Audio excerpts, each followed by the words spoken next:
Life insurance. It's meant to be a great thing, right? A financial safety net for the people you care about most.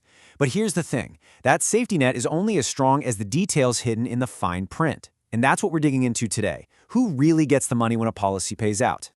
It's a pretty stark question, but one we have to ask. Because a poorly planned policy can cause so much confusion and so much conflict, right when your family can handle it the least. So, in this explainer, we're going to walk through the most critical decisions, how that money gets divided up, who gets paid first, the common mistakes that can totally wreck your plans, and, most importantly, the smarter ways to make sure everything works exactly as you want it to. Okay, let's dive right in with the first huge decision you have to make. If you're naming more than one person, say all of your kids, you have to decide how that pie gets sliced, especially if, down the road, one of them isn't there anymore to receive their share. Your first option is called per capita. It's Latin, and it literally just means by the head. And it works exactly like it sounds. The insurance company does a quick head count of the beneficiaries you named who are still living, and they split the money evenly among them. That's it. Simple, clean, straightforward. So let's play that out. Imagine you have 3 kids. If one of them passes away before you do, a per capita plan means the entire payout gets split just 2 ways between your 2 surviving children. Now here's the part you really have to hear. The children of your deceased child, your grandkids, they get nothing. The policy's money doesn't pass down to them. So what's the alternative? It's a different approach called per stirpes. This one means by the bloodline, or sometimes you'll hear by the root. See, this isn't about counting heads, it's about honoring the different branches of your family tree. It's a totally different philosophy. Let's use that same exact scenario. You have 3 kids, but one has passed away. With per stirpes, their 1/3 share isn't just absorbed by their siblings. Nope. Instead, it flows directly down to their own kids. This way, you're making sure each branch of your family gets an equal piece of the pie, no matter what happens. Okay, so you've figured out how to split the money. Now we need to talk about the order of the payout, because it's not a free-for-all. Life insurance follows a very strict hierarchy, kind of like a line of succession for royalty. The easiest way to picture it is a 3-level waterfall. At the very top, you have your primary beneficiaries.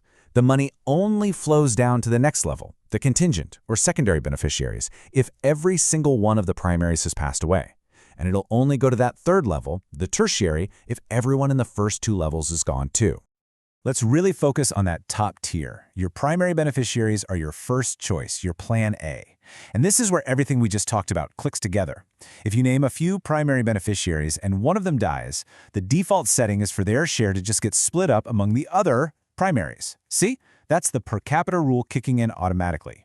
If you want that share to go to their kids instead, you have to go in and specifically choose a per stirpes distribution. Of course, all this planning is great, but life happens. Things change. And if your policy doesn't change right along with it, the results can be, well, pretty devastating. Let's look at a few common ways these plans can go completely off the rails. And this isn't a hypothetical. This is a true story. A man set up his policy perfectly for his life at the time. His wife was the primary beneficiary and his daughter was the contingent, the backup. But then tragedy struck, and he actually outlived both of them. For 5 long years, he never got around to updating that policy. And then he passed away. So what about his 4 surviving sons? You'd think they'd get the money, right? Well, directly from that life insurance policy, they received 0. A big, fat nothing. Even though they were his heirs, the policy itself had no living beneficiaries listed. Now, the money didn't just disappear, but it went to the one place you never ever wanted to go. It went to his estate. And here's why that's a total disaster. First, the money immediately gets tied up in probate court, which is this slow, public, and really expensive legal mess. Second, it can get hit with estate taxes. And third, any creditors the man owed money to can now line up and make a claim against those funds. The whole point of life insurance is to get tax-free money to your family quickly and privately. Paying to an estate just destroys all of those advantages.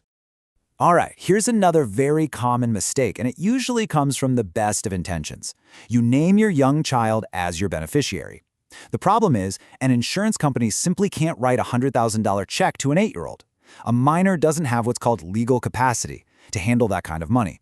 So it all gets locked up until a court gets involved to appoint a guardian, and again, that's a process that costs time and money.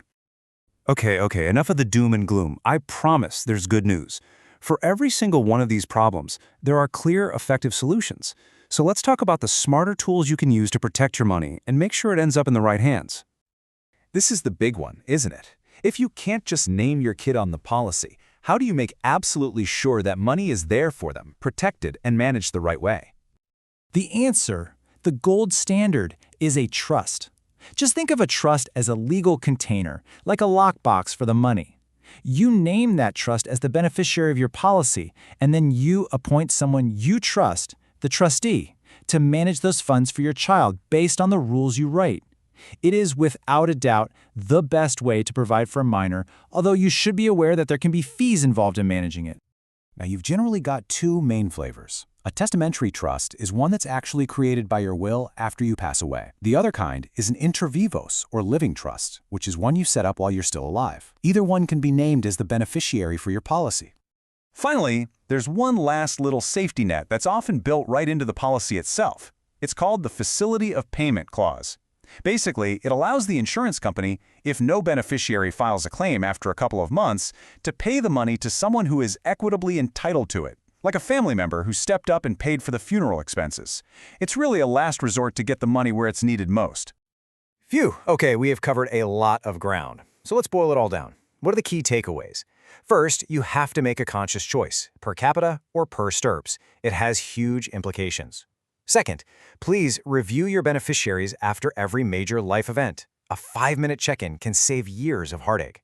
Third, if you have young kids, use a trust, period. And finally, really understand that waterfall, primary, contingent, and tertiary, so you can build a plan that's resilient.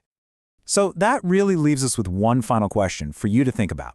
When you look at your own life insurance policy, is it just a piece of paper built on the hope that everything will work out? Or is it a carefully constructed plan designed to work exactly the way you intend, no matter what curveballs life decides to throw? Thanks for joining me.